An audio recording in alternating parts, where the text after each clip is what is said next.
আসসালামু আলাইকুম। মাত্র 2 থেকে 3টি উপকরণ দিয়ে বানিয়ে নিতে পারেন মচমচে রসালো খাজা। তাহলে চলুন খাজা তৈরির রেসিপিটি একবার দেখে নিই। প্রথমে একটি বাটিতে নিয়ে নিলাম হাফ কাপ ময়দা, দিয়ে দিলাম পরিমাণ মতো লবণ ও 2 টেবিল চামচ রান্নার রেগুলার তেল। তেল আর ময়দাগুলোকে এবার হাত দিয়ে ভালোভাবে মেখে ময়ান করে নিব। তেল আর ময়দা ভালোভাবে মিশেছে কিনা হাতে কিছুটা ময়দা এভাবে চেক করে নিয়ে এরপর নর্মাল পানি দিয়ে অল্প অল্প করে একটি সফট ডো তৈরি করে নিব। অন্য একটি বাটিতে 1 টেবিল চামচ কর্নফ্লাওয়ার ও 1 টেবিল চামচ তেল দিয়ে একটি কর্নফ্লাওয়ার মিশ্রণ তৈরি করে নিব। এবার এই মিশ্রণটাকে একটি সাইডে রেখে চলে যাব রুটি তৈরি করতে। ময়দার ডো থেকে কিছুটা ডো নিয়ে একটি রুটি বেলে নিব, আর এই রুটির পুরুত্বটা ঠিক এরকম হবে।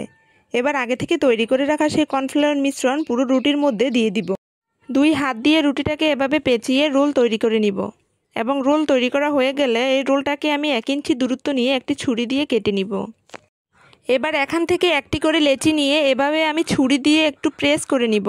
ঠিক এভাবে আমি সবগুলো লেচি তৈরি করে নিয়েছি। এবার এগুলোকে একটি সাইডে রেখে চলে যাব চুলায় শিরা তৈরি করতে। একটি প্যানে 1/3 কাপ পরিমাণ চিনি দিয়ে দিব। যেই কাপ দিয়ে আমি চিনি দিয়েছি ঠিক সেই কাপ দিয়েই অর্ধেকটা পরিমাণ পানি দিয়ে দিব। সুন্দর একটি ফ্লেভারের জন্য এখানে আমি মুখ ফাটিয়ে নেওয়া একটি এলাচ দিয়ে দিব। চিনি ও পানিটাকে জাল করে নিয়ে একটি শিরা তৈরি করে নিব।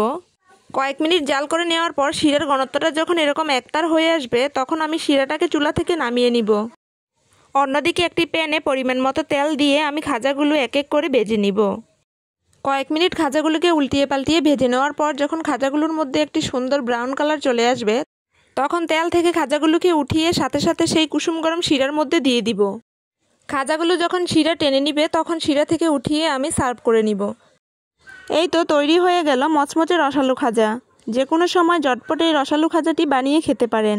আশা করি আজকের এই ভিডিওটি আপনাদের কাছে ভালো লেগেছে, আর ভালো লেগে থাকলে প্লিজ আমার চ্যানেলের পাশে থাকবেন।